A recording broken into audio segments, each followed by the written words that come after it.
बिस्मिल्लाहिर्रहमानिर्रहीम students, I hope you are well and enjoying your life. Students, हमने chapter 16 में sports and movement in plants को briefly discuss किया। फिर जो सेकंड सीरियल है उसमें स्पोर्ट्स एंड प्लांट्स के बाद जो हमने सेकंड सीरियल उसमें स्पोर्ट्स इन एनिमल को स्टार्ट किया होता। स्पोर्ट्स इन एनिमल में आज जो हमने डिस्कस करना उसमें एक्सोस्केलेटन इन एनिमल्स। एक्सोस्केलेटन का वर्ड्स जहाँ भी है आपने दिमाग में बिठाना कि एक्सोस्केलेटन मीन के जो स्केलेटन होगा उन एनिमल का आउटसाइड द बॉडी होगा, लेकिन जो उनके आउटसाइड द बॉडी होने के बाद उनके जो मसल्स इनसाइड द बॉडी होंगे उनके साथ वो अटैच होगा और ये हार्ड आउटर कवरिंग होगी। It is a hard and outer covering to which internal muscles are attach. ये हार्ड आउटर कवरिंग होगी, आउटसाइड द बॉडी होगी, लेकिन इसके जो इनर साइड द मसल्स होंगे बॉडी के उन एनिमल्स के वो साथ अटैच होंगे। एक्सोस्केलेटन और इनर आर नॉन लिविंग। इन जो एनिमल्स को जो सबसे बड़ा मसल होता है वो ये होता है, इनका जो स्केलेटन होता है वो इनर्ट होता है और नॉन लिविंग ही नहीं होता। मीन्स कि जो इनके अंदर बॉडी होती है ना, अगर उनके अंदर एनिमल्स है, एनिमल्स के बाद जो स्केलेटन है उसने ग्रो नहीं करना और ना ही वो आगे ग्रो नहीं करेगा और ना ही वो इनर्ट होगा। सेकंड क्या होगा, it is secreted bye ectodermal sales of animals. जो इनकी एनिमल्स की जो लेयर होती है, लेयर के बाद जो एक्टोडर्मस लेयर है उस एक्टोडर्मस लेयर ने उस स्केलेटन को सेक्रेट करना होता है। अब जो ये स्केलेटन एक्सोस्केलेटन, इसके आगे दो पोर्शन हम बना लें। अगर ये हमने एक स्केलेटन का एक्सोस्केलेटन का एक पार्ट लिया है, इसके आगे हमने दो पोर्शन लिए। ये एक इनर पोर्शन जिसे हम कहेंगे एंडोक्यूटिकल या प्रोक्यूटिकल, और एक अपर पोर्शन जिसे हम एपिक्यूटिकल कहेंगे। एपिक्यूटिकल जो होगा ये आउटर पोर्शन होगा किसके, एक्सोस्केलेटन का। It is outermost layer. Epicuticle outermost layer है ये वाली, और it is compose of waxy lipoprotein.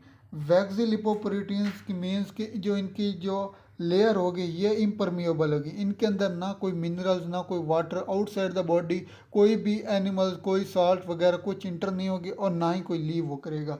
It is compose of waxolipoprotein. Waxolipoprotein की कंपोजिशन की वजह से ये क्या होगी, इम्परमिएबल टू वाटर होगी, इसके अंदर ना ही वाटर इंटर होगा ना ही लीव होगा। और सेकंड इसने क्या काम करना है, it serve as a barrier of micro organism and insect. इसने एनिमल्स को प्रोटेक्शन प्रोवाइड करनी है ताकि कोई भी माइक्रो ऑर्गेनिज्म या इंसेक्ट इसको हार्म ना पहुंचा सके, कोई नुकसान ना पहुंचा सके। सेकंड क्या है, प्रोक्यूटिकल या एंडोक्यूटिकल। इनसाइड होने की वजह से इसे हम एंडोक्यूटिकल भी कहेंगे। Endocuticle, it is a bulk of exoskeleton. Bulk mean कि ये जो नीचे वाला पोर्शन ज़्यादा है, ज़्यादा होने की वजह से इसे हम कहेंगे bulk of exoskeleton in below the epicuticle. It is tough and leathery. Hard ये भी होगा लेकिन लीदरी होगा। लीदरी मीन कि ये फ्लेक्सिबल होगा। It is compose of chitin polysaccharide and proteins. ये ओनली वैक्सी लिपोप्रोटीन से कंपोजिशन है इसकी कंपोजिशन, जबकि इसकी कंपोजिशन काइटिन पॉलीसेकेराइड और प्रोटीन से है। सेकंड, अब एक्सोस्केलेटन के जो हमने एनिमल्स की, ये तो हमने मेंस को बात की कि एक्सोस्केलेटन होता क्या है, इसके अंदर कौन सी लेयर होती है। आगे एक्सोस्केलेटन की जो आपकी बुक्स में वो सिर्फ दो एग्जांपल, जिसमें एक्सोस्केलेटन ऑफ मोलस्कन्स और सेकंड एक्सोस्केलेटन ऑफ आर्थ्रोपोड है। एक्सोस्केलेटन ऑफ मोलस्कन्स, इससे हम कहते हैं सिंपल एग्जांपल एक्सोस्केलेटन की, जबकि आर्थ्रोपोड ये कॉम्प्लेक्स है। इसका एग्जांपल है किसकी, एक्सोस्केलेटन की। It is the simplest examples of exoskeleton that is मोलस्कन्स।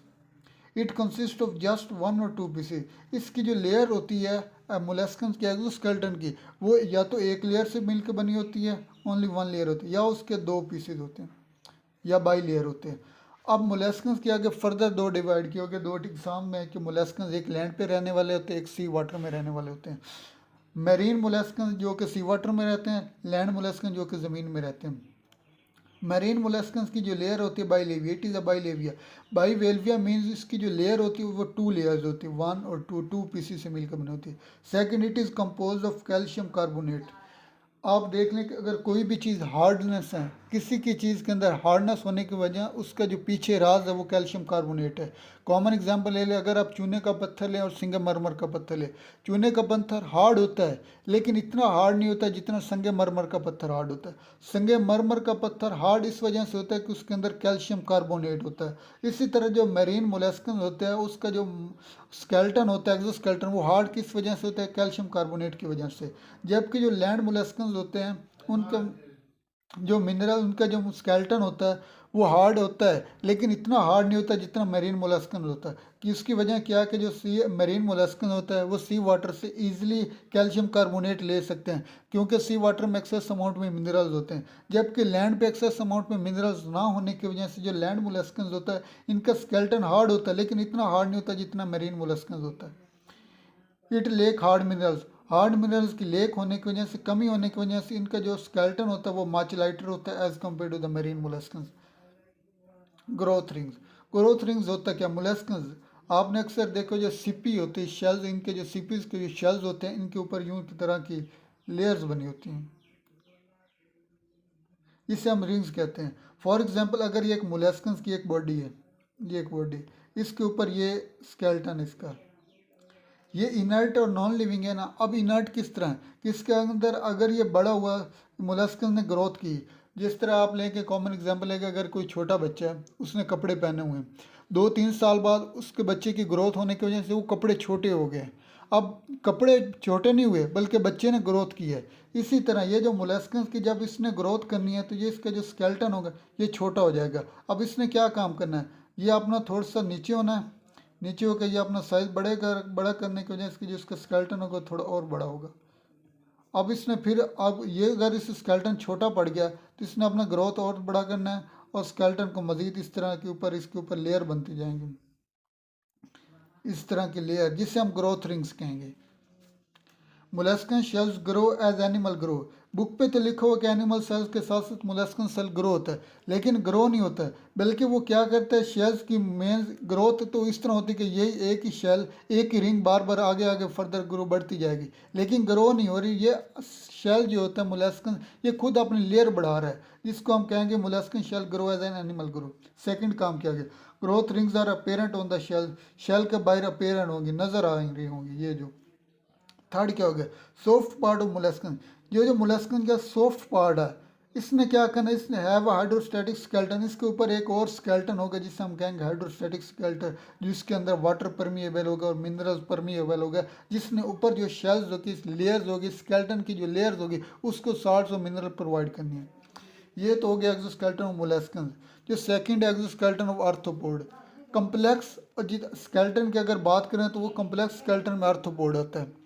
Arthropod complex होने के साथ साथ इसको बहुत से अडेप्शन करने पड़ते हैं अपनी बॉडी के अंदर, क्योंकि ये तो लैंड पे रहता है, ज़मीन पे रहने के साथ इसने अपनी बॉडी को अडेप्शन करनी है, मुख्तलिफ अडेप्शन, ताकि वो उसने अपनी को स्केलेटन को ज़्यादा हार्ड कर सके और अपने स्केलेटन को से अपनी बॉडी को प्रोटेक्ट कर सके। It is the most complex exoskeleton in arthropod, जो आर्थ्रोपोड का जो स्केलेटन होता है वो सबसे मोस्ट कम्प्लेक्स होता है। Second, arthropod have a variety of adaptation to grow with in exoskeleton. जो आर्थ्रोपोड के जो स्केलेटन होता है उसका सबसे बड़ा नुकसान ये है कि ये स्केलेटन ग्रो नहीं कर सकता।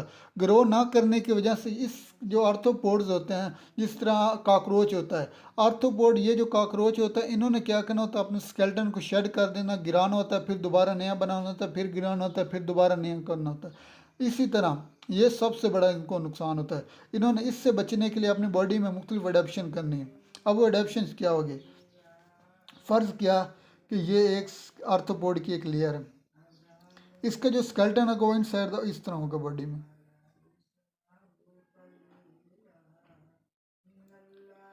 मीन्स कि इसका जो स्केलेटन होगा इनवेगिनेट होगा इसकी लेयर्स के अंदर। इनवेगिनेट का जो इसका फ़ायदा क्या होगा कि इनवेगिनेट की वजह से इसकी लेयर एक तो हार्ड होगी, ज़्यादा मजबूत होगी, और ज़्यादा मजबूत होने के साथ ये जो इसके इनर मसल्स होंगे, इनर मसल्स, इनके साथ इसके जो स्केलेटन होगा इजीली अटैच्ड होगा। Invagination of muscles make rigid and bars of muscles attraction for muscles, muscles को अट्रैक्ट करने के साथ साथ ये क्या करेगा, ज़्यादा मजबूत करेगा स्केलेटन को। सेकंड काम क्या करना है, एक्सोस्केलेटन है flexi joint and very easy. Flexible joints अगर हमारे ये बोन्स की, ये अगर हम हाथ ले लें, ये जॉइंट्स अगर फ्लेक्सिबल ना हो तो हम इसे मूव नहीं कर सकते। यहाँ से मैं पकड़ लूँ कि इसे मैं मूव ना करूँ तो क्या मेरा हाथ मूव कर सकता है, नहीं कर सकता। जॉइंट्स फ्लेक्सिबल होने की वजह से ईजिली मूव कर रहा है। इसी तरह इनके जो मसल्स होंगे वो इनके जो जॉइंट्स होंगे, सेकंड एडेप्शन इन्होंने क्या करना है, अपने जॉइंट्स को फ्लेक्सिबल बनाना है ताकि वो ईजिली मूव कर सके। एक्सोस्केलेटन है flexible joints very easily. Third इन्होंने काम किया कि इनके जो अंदर पोर्स होंगे जिसके थ्रू गैसेज एक्सचेंज होती रहेंगी, मॉडिफिकेशन ऑफ गैसेज एक्सचेंज होंगी।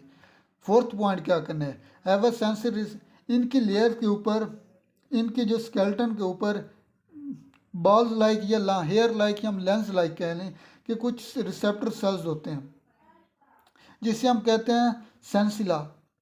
आप देख लें अगर कोई कॉकरोच मूव कर रहा हो और कॉकरोच को हम पकड़ने से पहले, पहली बात तो वो पकड़ा जाएगा नहीं, सेकंड हमने उसको टच किया, टच करने से पहले वो दौड़ जाएगा।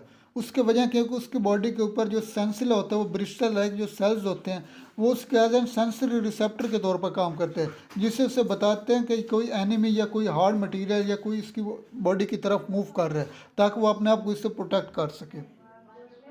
Have a sensory receptors called sensilla in the form of bristles की फॉर्म में वो सेंसिला होता है जिसे हम सेंसरी रिसेप्टर भी कहेंगे।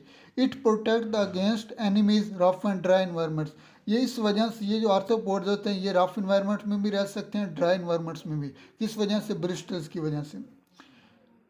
ये जो एनिमल्स होते हैं, ये आर्थ्रोपोड्स होते हैं, ये स्केलेटन के अंदर ग्रो नहीं कर सकते, इस वजह से ये इनका सबसे बड़ा डिसएडवांटेज होता है। जो सबसे बड़ा इनको अपने स्केलेटन का जो डिसएडवांटेज होता है वो ये है कि animals can not grow large. और इनके ऊपर अगर कोई आप देख लें कि अगर कोई आदमी है उसका अपना वजन अगर 10 किलो है, उसने अपने ऊपर 20 किलो उठाया हुआ है, तो क्या वो मूव कर सकता है? नहीं कर सकते, क्योंकि उसके ऊपर वजन ज़्यादा है। इसी वजह से अगर इन एनिमल्स की ये अगर साइज इतना है, इनके ऊपर अगर बड़ा स्केलेटन है, इन्होंने क्या करना है, अपना साइज बढ़ा तो नहीं सकते क्योंकि स्केलेटन की वजह से इन्होंने अपना साइज बढ़ा नहीं सकते।